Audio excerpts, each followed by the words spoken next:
What is up, everybody? I hope you guys are all having a fantastic day.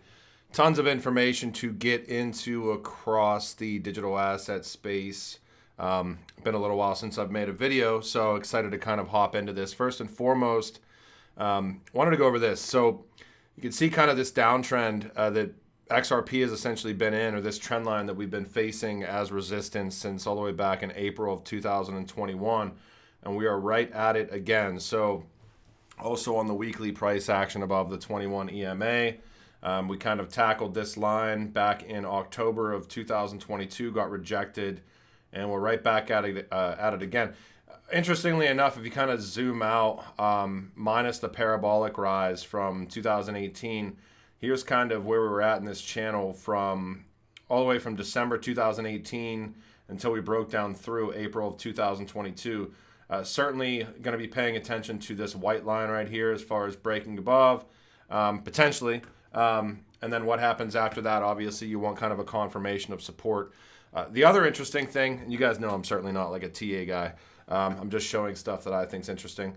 The 200-week moving average, if you look at Bitcoin's chart, historically going all the way back to 2015, has held as kind of that bottom area of support during bear markets. Obviously, we broke down through during this cycle, and right now we've got price action above the 21 EMA on the weekly, and the 50 EMA and the this 200 week, which again was the previous bottoms in all the bear markets, are both kind of converging right around like $25,000. So it will be very interesting to kind of watch if we kind of wick off on this level.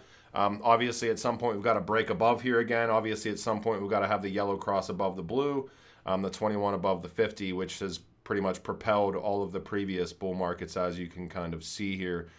Looking at the total market cap of crypto, similar aspects right now. We've broken above the 21 EMA. Would expect us to go up and potentially try to touch the 50, maybe get rejected over the coming couple of months or so. And have a confirmation of support again, and then really start to rally here, hopefully a little bit later this year. Maybe it happens quicker, who knows. And then if you guys haven't checked out, look into bitcoin.com. It's a free site. I'm certainly not affiliated with them or anything, but I use this a ton, or used to use it a ton, starting to look at it again now. 200-week moving average heat map. Obviously, the darker you get, kind of the deeper in the bear market we are. And again, we can see 200-week moving average, which I kind of talked about in the Bitcoin chart, always holding a support. We broke down below it, and we're just starting to play around with it and test it again, which will be pretty interesting to see if we can break above it or not. I think we might deal in this level for a little while here before we really start to see things move. Many of you that are on Twitter may have seen, or you guys that watch these videos coming out on YouTube twice a day, this kind of collateralization model that's being proposed from the confidential whatever group.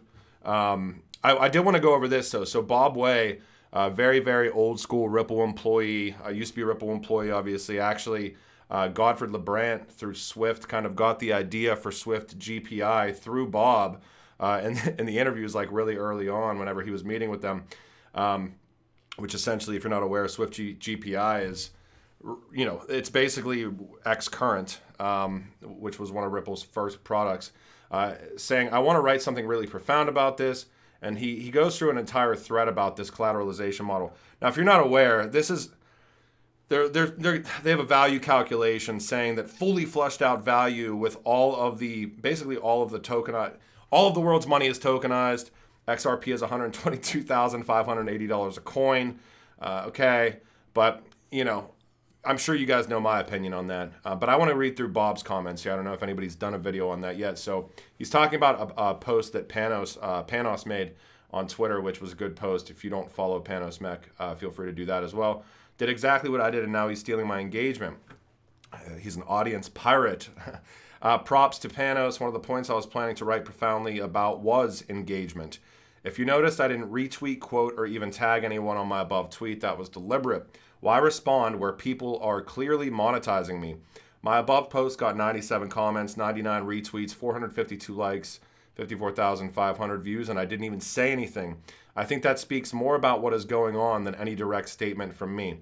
I'm hugely bullish on XRP. I think it will go up significantly over time. Most people know that about me. When I can, I also work to educate people on the XRP ledger so they can understand where the additional value will come from. In the future, I plan on launching projects on the XRP ledger. XRP ledger's success requires people working towards that success, either by moving existing value transactions to the XRP ledger in order to improve speed, cost, or efficiency, or by creating new products to buy and sell using the XRP ledger.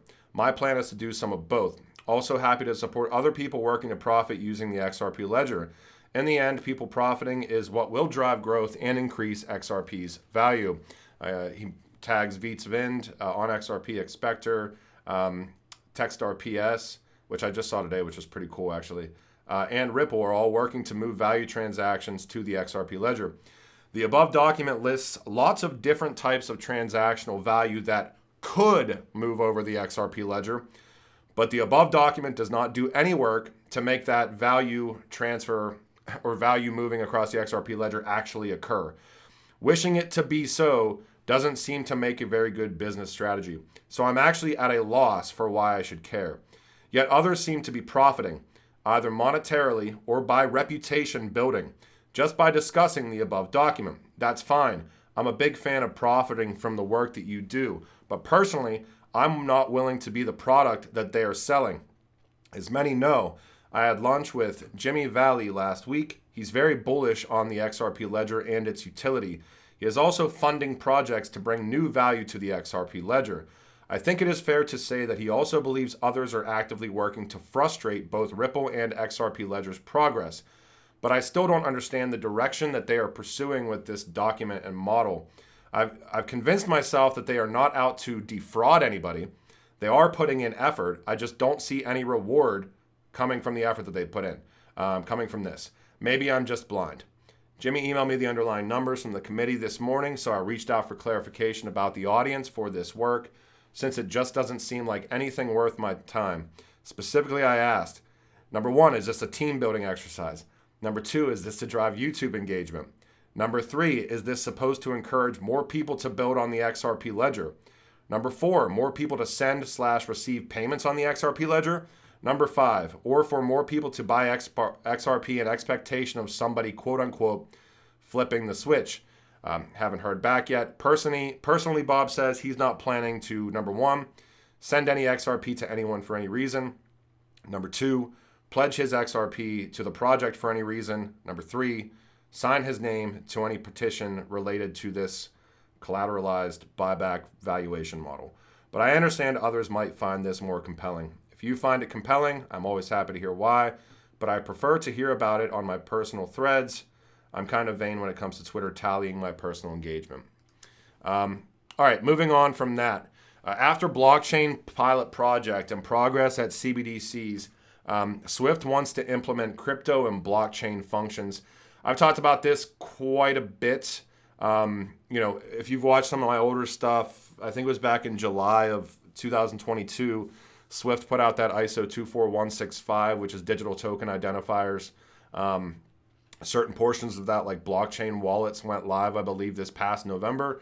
Certain portions go live in November of 2023. This is dealing in, again, I did a video on this a while ago. NDFs are non-deliverable forwards, which essentially still settles in cash or fiat between different countries on the front and back end of a transaction. But that fiat is volatile, and cryptocurrency would be used to kind of settle the difference of the volatility, as well as foreign exchange transactions. You can see right here, November 2023, active on the Swift network, talking about ISO 4217, which is really kind of like national fiat currency codes. Like the USD has an ISO 4217 code.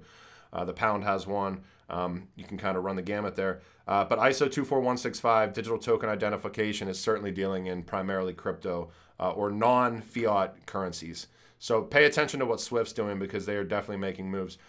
Tons of kind of drama going on within the Flare ecosystem recently, especially with some of the Flare Time series oracles on Flare receiving a grant for their work and providing data to the network for the months leading up to the token distribution event. It was a useful job as it allowed the network to have activity and to run tests on certain aspects, says Hugo. But if you're not aware, I mean, essentially what happened is, I think it was Bitrue opened up the ability for selling, and some of these FTSOs that received grants basically dumped their grant money in the form of Flare right back into the ecosystem, obviously causing some negative, justifiably negative reactions, and the price action stuff as well. He goes through a really long thread here. I'm not going to get totally into the weeds with this. I think that he is trying to look at the FTSOs that may have been taking a part in this and removing them from certain aspects. We will also be withdrawing our delegations from any FTSOs that deposited to Bitrue prior to the token distribution event on the basis that they were likely sellers prior to the token distribution event. So yeah, it's been pretty interesting to watch. I mean, obviously a new network launch is never going to go super smooth. Just trying to pay attention to some of this stuff as it shakes out. But I haven't made an individual purchase of Flare yet since the launch. I think I do have to wrap my Flare that I received from the token distribution event still. I do plan to participate in the network. I don't plan to dump or do anything like that. But it was a free airdrop for me, just like it was for everybody else. But I have not made a purchase into the network yet. I'm kind of just waiting on the sidelines. I did pick up Songbird a couple of months ago. Obviously, that was my decision. So, but yeah, I'm just watching as this all shakes out. Last but not least in this video, because this video is kind of running on.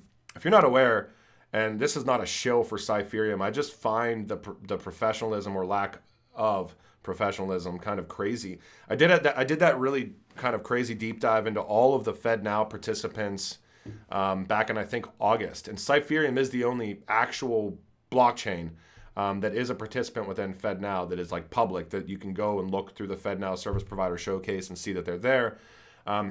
If you're not aware, though, I mean, they very much so built out on using Interledger Protocol, and I'll show you that in a second, which we know Interledger Protocol invented by Ripple, gifted to the W3C, who essentially owns and operates the internet operating rules. So, but here, they have this tweet saying Cypherium can connect all of them. It's talking about SWIFT, the European Commission, I believe that's Saudi Arabia, or that's UAE, Japan, European Central Bank, Bank of Indonesia, Clearinghouse, EBA Clearing.